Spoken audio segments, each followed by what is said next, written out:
Mi depresión y ansiedad empezó alrededor de los 15 años, pero ni siquiera sabía qué era eso en ese momento. No sabía que lo que me daban eran ataques de pánico y crisis de ansiedad. Solo sabía que me invadía un miedo absurdo sin ninguna explicación aparente. No había una constante. Podía pasar semanas bien, podía pasar periodos en los que estos episodios me daban cada 2 días. En resumen, estaba vuelto mierda. Es como una especie de juez interior que me gritaba, o que a veces aún me grita. No eres suficiente, no vales la pena, nadie te quiere, no tienes a nadie. No era suficiente con saber que no era verdad. Pasaba semanas enteras en piloto automático, sin aferrarme a nada. Llegué a pensar que la muerte era la única manera de descansar de ese juez.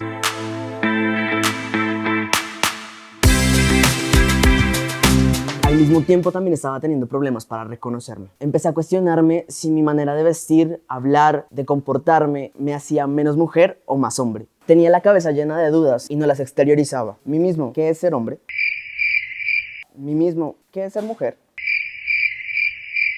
Empecé a preguntar en otros lados y las respuestas no me satisfacían. Entonces me dije, mí mismo, la construcción de las personas no puede reducirse a lo que tiene entre las piernas. Veía que era normal tener un modelo a seguir, pero yo no tenía un referente que me permitiera reconocerme como persona trans no binaria. Lo binario es ser hombre y mujer, y estas son construcciones sociales, y yo no me identifico con ninguna de estas dos casillas. Empecé a leer sobre sexualidad y empezaron a aparecer muchos conceptos, como orientación sexual, identidad de género, expresión de género. Todos estos términos pueden parecer confusos, pero la idea es aprender. Por eso tenemos un invitado. Hola, soy Miguel, tu psicólogo de 40. 47.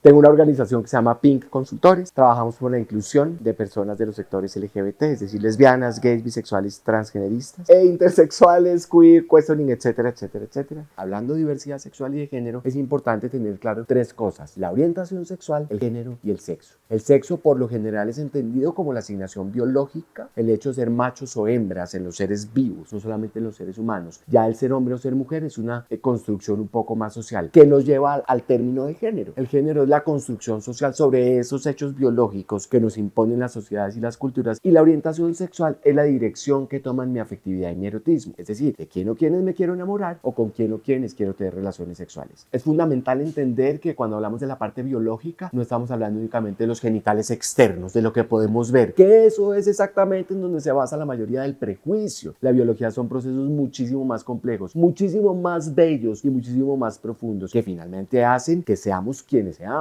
Hay hombres con vagina y mujeres con pene, por ejemplo. Mientras todo esto se juntaba e intentaba interiorizarlo, decidí buscar respuestas fuera de casa y dije, o salgo de Pasto o me mato. Pero llegué a Bogotá y las cosas no cambiaron mucho. Me mantenía en una negación porque estaba buscando para afuera cuando debía ver hacia adentro. Para rematar, me negaba a buscar ayuda en un psicólogo o en un psiquiatra porque para esta sociedad eso está mal visto. Ir al psicólogo o al psiquiatra no es para gente loca. Es simplemente para que la gente pueda entenderse un poco más cuando está pasando por un momento difícil. Claro que hay gente loca que tiene que ir al psicólogo o al psiquiatra, pero además otra cosa es que no toda la gente loca va a los psicólogos o a los psiquiatras.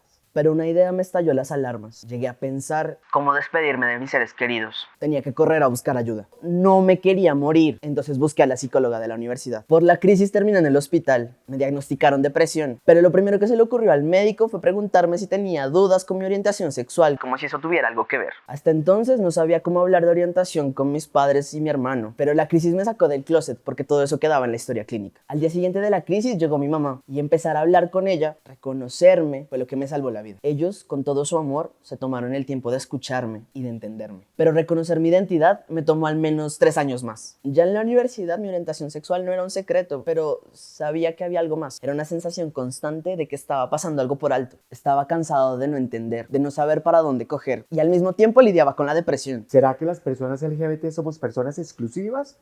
Puede ser. Sobre todo somos fabulosas. Pero es muy importante entender que no es que exista una especialidad para atender a las personas LGBT porque somos estos seres humanos rarísimos, extrañísimos. Las personas que trabajan en la atención psicosocial a personas LGBT deben tener sobre todo una actitud abierta, amorosa y afirmativa. Todas y todos tenemos derecho al prejuicio, pero todas y todos tenemos el deber de desbaratarlo. La gente piensa que las personas LGBT tenemos como unas depresiones especiales o unas ansiedades especiales. Pasa un poco lo mismo que con los derechos, que piensan que pedimos derechos especiales. No, la depresión es la misma, la ansiedad es la misma, los ataques de pánico son los mismos. Que no por ser una persona LGBT tengo que ir a consulta. Que el motivo por el cual consulta a una persona LGBT está relacionado específicamente con la orientación sexual o con la identidad de género diversas. No, mantenerse en el trabajo estando entre el closet, eso sí que es una situación complicadísima para mucha gente LGBT. Si mi jefe es homofóbico y yo soy abiertamente gay, o si mi jefe es transfóbica y yo soy una persona trans que está iniciando a cuestionar,